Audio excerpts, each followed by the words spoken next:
IMF کے لیے قانون سازی، پیرس اور واشنگٹن سے بل وہ ڈرافٹ ہو کے آتے تھے اور ہم نے اپنی لیجسلیٹو اتھارٹی کو کمپرومائز کرتے ہوئے اس کو پاس کیے ہیں، تو اس پہ مجھے بہت دکھ رہا ہے۔ اس کانسٹیٹیوشن کی دیباچے میں دوسری بات یہ لکھی گئی ہے کہ اقتدار مقدس امانت ہوگا جس کے بارے میں آخرت میں اللہ پوچھے گا، اس دنیا میں اللہ کے بندوں کو جواب دینا ہوگا۔ کرپشن کا پلیٹ فارم نہیں ہے، لوٹ مار، اندرون ملک اور بیرون ملک اکاؤنٹس بھرنے کا پلیٹ فارم نہیں ہے۔ اور تیسری بات یہ لکھی گئی ہے کہ اقتدار عوام کے منتخب نمائندوں کے ذریعے سے، یہ کسی ادارے کی امانت نہیں ہے، اقتدار یہ چند سرکاری لوگوں کی امانت نہیں ہے، یہ چند خاندانوں کی امانت نہیں ہے، یہ عوام کے ذریعے سے، چوزن ریپرزنٹیٹیو کے ذریعے سے، یہ عوام کا اختیار ہے، اونرشپ عوام کے پاس ہے، ان کے ذریعے سے یہ پارلیمنٹ کریں۔ بدقسمتی سے ان امور کے اوپر مسٹر چیئرمین میں نے 6 سالوں میں عمل درآمد نہیں دیکھا ہے۔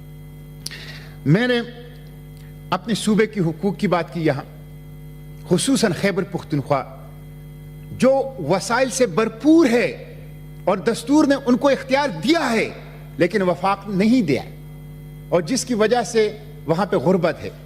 میرے قبائل جس میں افریقہ کے سب سہارا ریاستوں سے زیادہ غربت ہے، میرے قبائل جو طالبانائزیشن اور عسکریت پسندوں نے بھی متاثر کیا، ملٹری آپریشنز نے بھی متاثر کیا، اور میرے قبائل اور میرا صوبہ جس کے سرزمین کو گزشتہ 40 سال سے میدان جنگ بنایا گیا ہے، اور میرا صوبہ جس کو مورچے کے طور پر استعمال کیا گیا ہے، میں نے ہمیشہ سے اس کا درد یہاں بیان کرنے کی کوشش کی ہے۔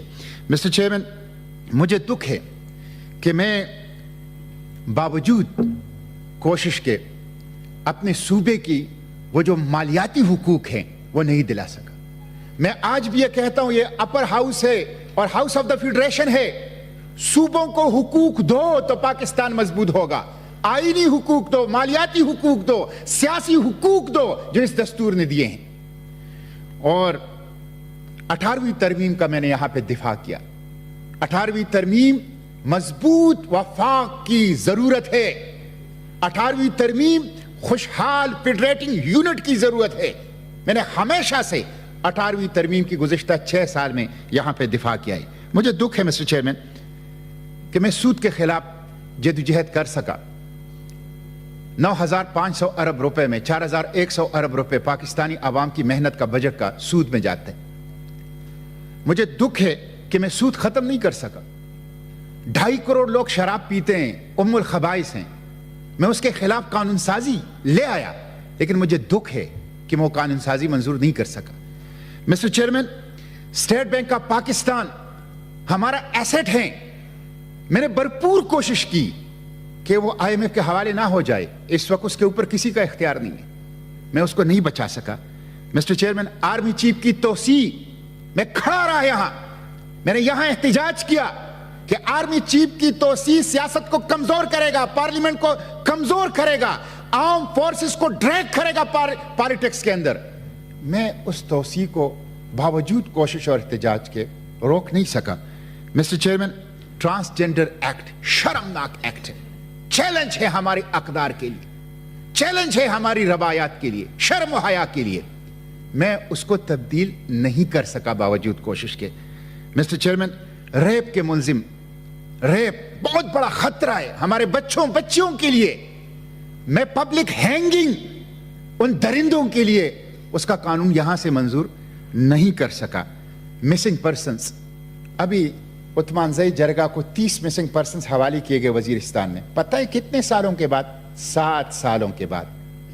میں کس سے پوچھوں کہ وہ 7 سال جو 30 لوگ وزیرستان کے جرگے کے حوالے کیے گئے، ان کے 7 سال کا حساب میں کس سے لوں؟ میں نے missing persons, Baloch, Pakhtun, Punjabi, Sindhi, Pakistani missing persons کے درد بیان کیا، لیکن میں مسنگ پرسنز کو بازیاب نہیں کرا سکا، میں اس کا اعتراف کرتا ہوں۔ مسٹر چیئرمین، ہاں یہ ہے کہ ختم نبوت کا دفاع، ناموس رسالت کا دفاع، حرمت قرآن کی آواز وہ میں نے بلند کی، اسلام اور شاعر اسلام کی دفاع، اس کی میں نے حد الوسع کوشش کی، جس میں کسی حد تک اس میں کامیابی ہوئی۔ مسٹر چیئرمین، मैंने माफिया को एक्सपोज किया, वो माफिया जो हमारे गरीबों का खून चूस रहे हैं, वो माफिया जो शुगर माफिया, आटा माफिया, सरिया माफिया, सीमेंट माफिया, प्राइवेट बिजलीघर माफिया और फार्मा माफिया जो सबसे मजबूत है, जो हमारे गरीबों का खून चूस रहा है, मैंने बिला खौफ व खतर उस माफिया को एक्सपोज करने की कोशिश की। मैंने उनके खिलाफ बोला है और इस बोलने में मुझे धमकियां मिली है, इस बोलने में मुझे डराया धमकाया गया है, मुझे लालच भी दिया गया है, लेकिन मैं अल्लाह का शुक्र अदा करता हूं कि मैं डटा रहा, मैं खड़ा रहा और मैंने एक लम्हे के लिए कभी अपनी उसूलों के ऊपर कंप्रोमाइज नहीं की। मिस्टर चेयरमैन, इस वजह से मैं ये आपको बताऊं, ये पहली मर्तबा मैं आपको बता रहा हूं कि मैंने इन 6 सालों में हर किस्म के अपने जायज कारोबार से अपने आप को दूर रखा है।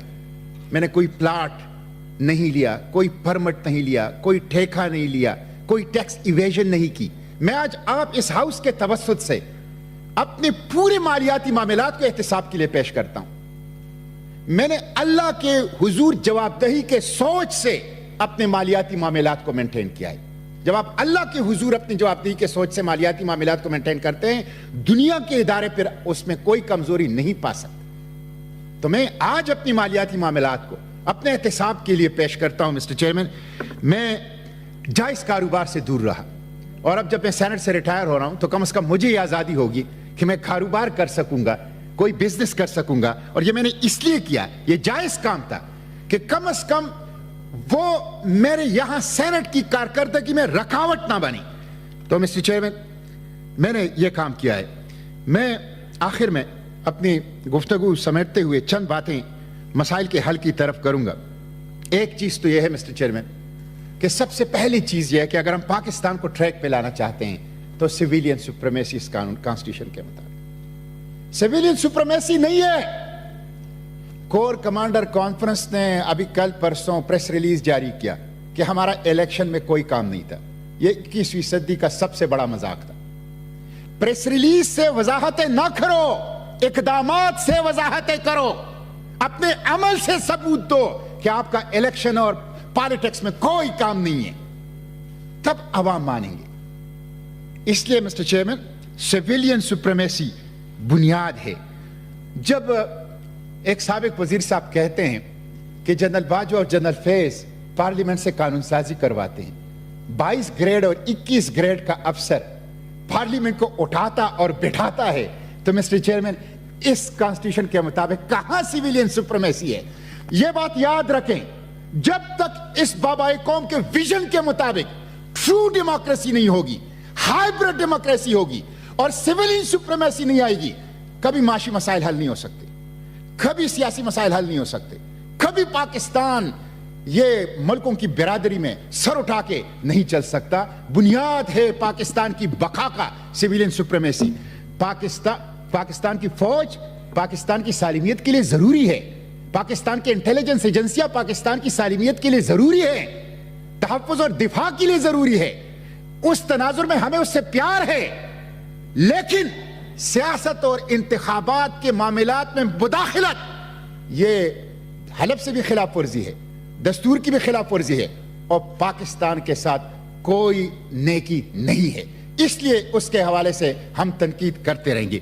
मिस्टर चेयरमैन, पहली बात सिविलियन सुप्रीमेसी। दूसरी बात, सियासी जुमातों के ऊपर मैं तनकीद नहीं करता। मैंने कभी यहां एक तो जाती तनकीद नहीं की, शख्सियात की तनकीद नहीं की, मैंने हमेशा उसूली बात की है।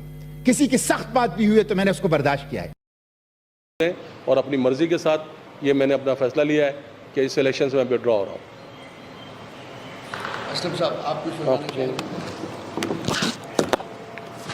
बिस्मिल्लाहिर्रहमानिर्रहीम, इय्याका नअबुदु व इय्याका नस्तईन। मैं पीटीआई का फाउंडर मेंबर हूँ 96 से। इस पार्टी के साथ मेरा ताल्लुक़ है। मेरा ताल्लुक़ महमूद खान अचिज़ई के तहसील गुलिस्तान से है। वो गाँव का हैसियत से वो मेरे पड़ोसी हैं, जो इस वक्त हमारे पीटीआई के हिमायत याफ्ता मेंबरान कौमी असम्बली के हिमायत याफ्ता कैंडिडेट है सदारत के लिए। میں محمود خان اچکزئی کا شکریہ ادا کرتا ہوں. دوسری بات آتے ہیں کہ ہماری پارٹی جس کرائسس سے گزر رہی ہے اور جو عناصر اس میں ملوث ہے، میں آپ کے سامنے اور آپ کے توسط سے پوری قوم